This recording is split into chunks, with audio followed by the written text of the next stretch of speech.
Hello and welcome to my YouTube channel. नाजरीन, हमने जो लेक्चर स्टार्ट किया हुआ था वो था प्रीफिक्सेस का, और प्रीफिक्सेस के कुछ साउंड्स हमने डिस्कस किए थे और उनको हमने जो है शॉर्ट हैंड के अंदर किस तरह लिखना था वो भी हमने चीज़ें देखी। तो आज के इस लेक्चर के अंदर फिर से हम प्रीफिक्सेस कुछ रहते हैं हमारे, वही दोबारा डिस्कस करेंगे। तो यहाँ पे जो हमारे पास 3 पोर्शन 4 उसने बना दिए हैं ABCD के हिसाब से, यानी कि 4 किस्म के प्रीफिक्सेस आज हम पढ़ेंगे। तो सबसे पहले जो हमारे पास प्रीफिक्स आएगा वो आएगा सेल्फ का। किसी वर्ड के स्टार्ट में अगर सेल्फ इस्तेमाल है, जैसे सेल्फ डिफेंस। फिर आएगा हमारे पास सेल्फ कॉन, जैसे सेल्फ कंटेन्ड, सेल्फ कंट्रोल। ठीक है जी। तो सेल्फ भी प्रीफिक्स है, यहाँ पे सेल्फ और कॉन दोनों प्रीफिक्स हैं। तो अब अभी हम इनको लिखना सीखेंगे कि सेल्फ को किससे रिप्रेजेंट करते हैं। पिटमैन बता रहा है जी, self is expressed by a disjoint S circle, कि सेल्फ को लिखने के लिए मैं एस सर्कल को डिसजॉइंट करके लिखेंगे।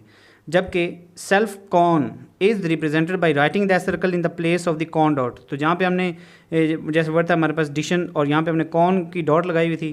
कहते हैं जब आपके पास सेल्फ कॉन आएगा तो तब आप इस डॉट की जगह आप जो है वो सर्कल लगाएंगे, तो वो सेल्फ और कॉन दोनों को ऐड कर लेगा।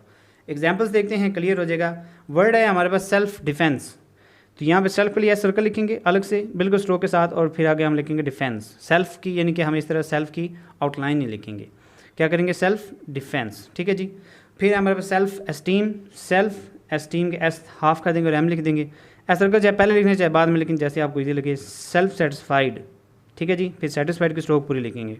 सेल्फ कंटेन्ड, अब यहाँ पे हमारे पास सेल्फ कौन है, तो सेल्फ कौन के लिए क्या कि उसने जो जहाँ पे डॉट आएगी वहीं पे मैं सर्कल लिखेंगे, तो ये बन जाएगा सेल्फ कंटेन, यानी कि सेल्फ को भी ऐड करेगा कौन को भी ऐड करेगा, सेल्फ कंटेन। फिर है सेल्फ कंट्रोल, तो कंट्रोल लिखने के बाद यहाँ पे सेल्फ कौन का जो है हमारे पास सर्कल लग जाएगा। ठीक है जी। नेक्स्ट है हमारे पास trans may be contracted into most words by omitting the N. कहता है कि ट्रांस को आप प्रीफिक्स जब आप किसी वर्ड के दरमियान यूज़ करते हैं, बहुत सारे ऐसे वर्ड्स होते हैं जहाँ पे हम ट्रांस लिखते हुए एन को ओमिट कर देते हैं, लेकिन वो फिर भी हम उसको ट्रांस ही पढ़ेंगे। जैसे वर्ड है ट्रांसफ़र, अब अगर मैं इसको इस तरह लिखता हूँ जैसे कि बुक वाले ने लिखा हुआ है, तो यहाँ पे एन नहीं है। ठीक है जी। यही वो ऊपर बता रहा है कि ट्रांस को बहुत सारे वर्ड्स के साथ लिखा जाता है, जबकि उसके अंदर से एन हम ओमिट कर देते हैं। ओमिट मतलब ख़त्म कर देते हैं, तो लेकिन उसमें उसके साथ लिखते हुए ख़त्म करते हैं, लेकिन पढ़ते हुए एन हम ज़रूर पढ़ेंगे, क्योंकि हम इसको इस तरह नहीं लिख सकते ट्रांस। अब अगर मैं इस तरह लिखता हूँ तो मैं एफ़ और आर के इस तरह उल्टा तो नहीं ना लिख सकता। ठीक है जी। तो यही वो बता रहा है कि आप इस तरह की कन्फ्यूजन से बचने के लिए एन को ही ख़त्म कर दें, क्योंकि जब हम इस वर्ड को पढ़ते हैं तो हम ट्रांसफ़र ही पढ़ेंगे, हम इसको ट्रांसफ़र नहीं पढ़ सकते। ठीक है जी। और फिर है ट्रांसपोर्टेशन, यहाँ पे ट्रांस ऑटोमेटिकली बन गया पोर्टेशन। फिर है ट्रांसलेट, एल ऑफ कर देंगे। फिर है ट्रांसक्राइब, ठीक है जी। और फिर है हमारे पास इन बिफोर STR, जिनके STR, SKR और अपवर्ड H, इससे पहले अगर इन का वर्ड आए या इनके इन की स्ट्रोक आए या इन का साउंड आए, तो उनको हम कैसे लिखेंगे। इन बिफोर, ये इन मतलब ये नहीं है कि इन इसके अंदर, इसका मतलब है कि इन का वर्ड अगर इन लेटर से पहले आ रहा है, जैसे इंस्ट्रक्ट, जैसे इंस्ट्रक्ट, तो STR से पहले क्या आ रहा है हमारे पास इन। तो कहता है कि इस तरह के वर्ड्स में जब इन आ जाए तो आपने इन को एक छोटी सी हुक के साथ रिप्रेजेंट करना है, जैसे कि उसने एग्जांपल्स के अंदर दिखा दिया है, और उसी डायरेक्शन में लिखनी जिस डायरेक्शन में सर्कल होगा। जैसे इंस्ट्रक्ट, तो स्ट्रक्ट चूँकि इस तरह लिखते हैं, तो इंस्ट्रक्ट भी आप इस तरह एक छोटी सी हुक के साथ लिखेंगे।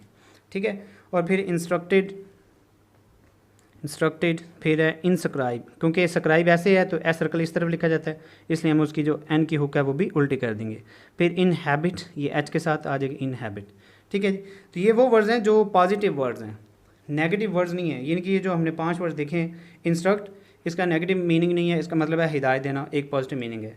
ठीक है। और इस तरह इंस्ट्रूमेंट यानी कि आला, तो ये भी एक पॉजिटिव मीनिंग है, कोई नेगेटिव नहीं है। इससे अगला जो रूल है वो नेगेटिव वर्ड्स के लिए है, क्योंकि कुछ वर्ड्स ऐसे होते हैं इंग्लिश में जिनके साथ अगर हम इन लगा देते हैं तो वो नेगेटिव मीनिंग में कन्वर्ट हो जाते हैं। जैसे वर्ड है हमारे पास हॉस्पिटेबल, तो जब हम इसके साथ इन लगा देते हैं तो ये बन जाता है इनहॉस्पिटेबल, तो ये बन जाता है हमारे पास, यानी कि हॉस्पिटेबल मेहमान नवाजी, और इसका मतलब है गैर मेहमान नवाजी, यानी कि ये नेगेटिव मीनिंग है। ठीक है। कहता है जी ऐसे वर्ड्स जिनमें इनका मतलब नॉट हो, इन का मतलब नॉट हो, तो तब हम इन के लिए हुक नहीं लगाएंगे, इन की पूरी यानी कि एन की पूरी फॉर्म लिखेंगे इन की। ठीक है।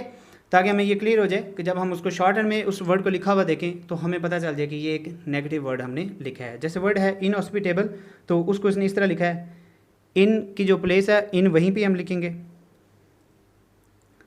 और सॉरी इनको हम लिखेंगे, इनको फिर हम वो इन वाली जो शॉर्ट फॉर्म है उसके साथ नहीं लिखेंगे, हम इसको फिर वावल के साथ ले जाएंगे। इन में शॉर्ट आई है, इन हॉस्पिटेबल, क्योंकि एक वर्ड के साथ हमने इसको पूरा लिखना है, तो फिर इनको थ्रू तरह ले जाएंगे, एच ऊपर जाएगा, हॉस्पिटेबल, फिर हम स्ट्रोक इस तरह लिखते हैं। फिर है हमारे पास वर्ड इन ह्यूमन, गैर इंसानी, ह्यूमन इंसानी, इन ह्यूमन गैर इंसानी, तो इट मीन्स कि इन मतलब नॉट, तो यहाँ पे क्या करेंगे, एन लिखेंगे और फिर हम एच दोबारा लिखेंगे और इस तरह हम इसको लिखेंगे, ये बन जाएगा हमारे पास इन ह्यूमन।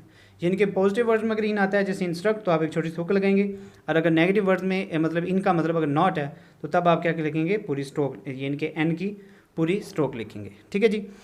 फिर है जी other negative words are distinguished from the positive repeating the first consonant. यहाँ पे पीछे हमने ये देखा कि अगर किसी वर्ड को नेगेटिव में कन्वर्ट किया था तो हमने इन लगा दिया था, लेकिन इंग्लिश में कुछ और वर्ड्स भी ऐसे हैं जिनको अगर हम नेगेटिव में कन्वर्ट करते हैं तो वो उनके साथ इन नहीं लगता बल्कि कोई और स्ट्रोक लगी होती है। जैसे वर्ड है नाउन, नॉन, तो नॉन का मैस लिखते हैं, लेकिन वर्ड है अननाउन, कहते हैं जी आप जो उसकी स्ट्रोक होती है उसी को जब रिपीट करते हैं तो वो नेगेटिव में कन्वर्ट हो जाती है। ठीक है जी। नेसेसरी, तो अननेसेसरी के लिए अन पूरी की स्ट्रोक आएगी रूल के मुताबिक।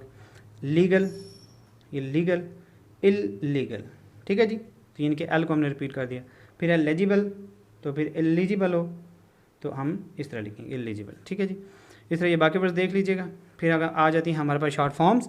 शॉर्ट फॉर्म ये है कि के और M are above the line है तो ये बन जाएगा कमर्शियल या फिर कमर्शियल। फिर इस तरह अगर हम एन एस के आर लिखा हुआ है तो ये बन जाएगा इंस्क्राइब या फिर इंस्क्राइब्ड, और अगर इसके साथ शन हुक लगी है तो ये बन जाएगी इंस्क्रिप्शन। ठीक है। फिर है जी इंस्ट्रक्टिव, इंस्ट्रक्टिव आगे आपकी वी की हुक लगेगी, इंस्ट्रक्शन के लिए शन की हुक लग जाएगी, सर्कमस्टांस के लिए एस टी एस की हुक लग जाएगी। फिर है सिग्निफाई, सिग्निफाइड और सिग्निफिकेंट, फिर सिग्निफिकेंस, एंस का सर्कल लग जाएगा। तो ये शॉर्ट फॉर्म्स है हमारे पास। इसके साथ जो एक्सरसाइजेज ऐड हो रही हैं वो 129 है और 130 है। तो आज के लेक्चर में इतना ही काम काफ़ी है। इंशाल्लाह कल हम सफिक्सेस सीखेंगे। सफिक्सेस बहुत आसान है। तो हमारी 10 एक्सरसाइजेज रह गई हैं, बस आप लगे रहें, जज्बा दिखाएं, शॉर्ट को सीखते रहें। इंशाल्लाह चंद दिनों के अंदर हम ये कवर कर लेंगे। तो इजाज़त दीजिए, अल्लाह हाफिज़।